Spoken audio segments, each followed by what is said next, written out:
చదువుదాం. మరి ఒకసారి ఎక్స్ప్లెయిన్ చేయండి. ఆమెకు చదవమేడా అని అడుగుతున్నారు. అయితే ఆమెకి అమ్మ నాన్న మిత్రులు చదివి వినిపించి వారు.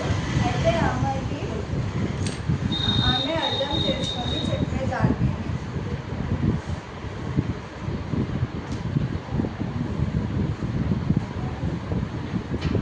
మరి రాయలమేడా అని Grade 4, Sophia Misbah, come down with your bag. I repeat, grade 4, Sophia Misbah, come down with your bag.